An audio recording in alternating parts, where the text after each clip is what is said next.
In the ancient kingdom of Varelia, where emerald valleys kissed the skies and towers pierced the clouds, a decree passed from king to commoner like a curse carried by the wind. All noble daughters of age would marry as the crown demanded, for peace, for strategy, for power. I was born into House Virel, the eldest daughter of Lord Marin, a loyal servant to the throne. And from the moment I drew breath, my future was not mine to shape. My name is Alira, and this is the story of how love found me in the shadows of duty and how I nearly destroyed a kingdom to claim it. On the eve of my 18th name day, the royal seal arrived.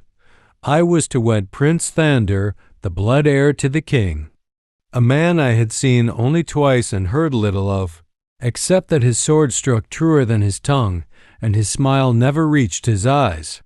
My mother wept in silence. My father offered hollow congratulations, and I stood in my tower chamber, staring at the silver envelope as if it were a dagger.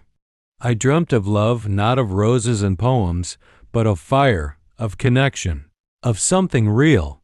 But now those dreams sank beneath royal duty like stones in the sea. The wedding was to take place in a fortnight. Every morning I was bathed, dressed, adorned, paraded before servants and seamstresses, taught how to bow, how to please, how to fade into the background. Thander met me 3 days before the wedding.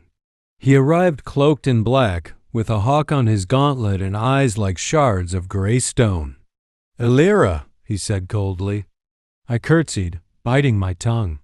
He spoke of lineage, expectations, heirs. That night, I wandered into the old gardens and met him, a stable hand, I thought.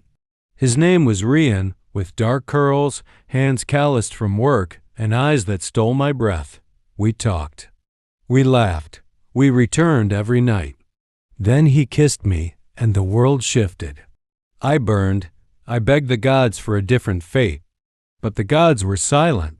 Rian revealed the truth. He was no stable hand, but the bastard son of King Armather, hidden away. He knew the palace, its secrets, its tunnels.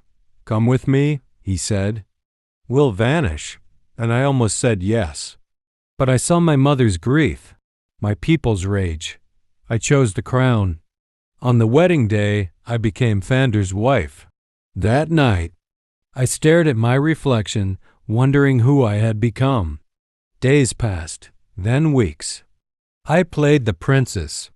Then news came, a rebellion in the east led by a masked man. I knew it was Rian. Thander went to crush the uprising but vanished. Presumed dead, I was summoned. "Marry again," they said. But I returned to the garden. He came at dusk. "You're alive," I said. "I never stopped loving you," he whispered. This time I said yes. We fled that night. We built a life far away. In peace. I bore him a daughter, Thalia. I told her, real love cannot be caged. I chose him. I chose freedom. Sometimes I would wake from dreams filled with marble halls and gold ceilings, dreams where I still wore the crown and answered to men who never asked what I wanted. But then I would feel his arm around my waist, hear the soft breath of our daughter in the next room, and the dream would dissolve like smoke. We built a home near the southern sea, a small cottage with blue shutters and a garden wild with lavender and mint. I became a healer, known in nearby villages for my knowledge of herbs and gentle hands. Rian taught local children how to read and speak the old languages, his voice steady, his gaze kind. People never questioned who we were. We were simply Alira and Rian, but we knew the past never vanished completely. There were days when riders passed near, wearing the king's crest, and I would freeze, heart pounding, until they rode on without stopping. We were careful, always careful. Years passed like pages turning in a quiet book. Thalia grew strong and bright with her father's fire and my stubborn heart. She asked once, "Were you ever a queen?" I knelt before her, brushed a curl from her cheek, and said, "No, but I was almost something worse, a prisoner in a golden dress."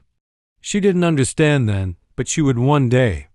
And when that day came, I wanted her to choose love, to choose herself, no matter the cost.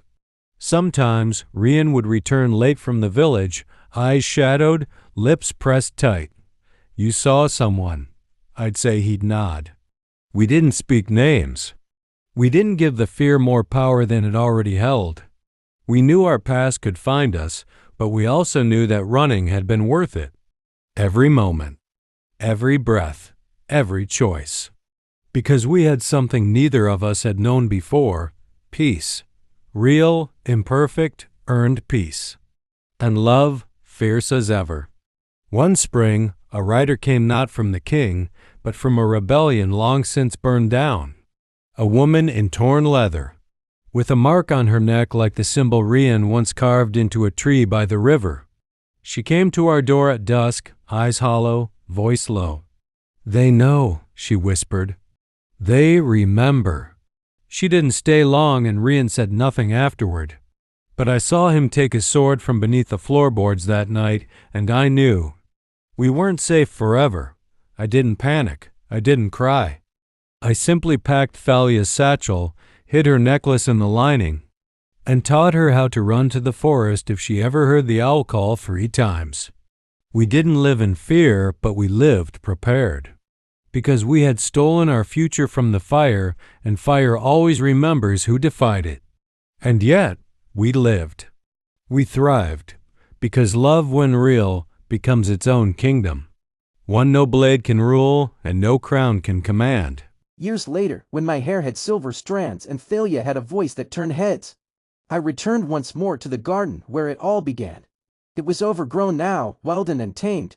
Like the life I chose, I walked alone beneath the stars, whispering to the wind, remembering the girl who once stood here afraid, bound, aching. I forgave her.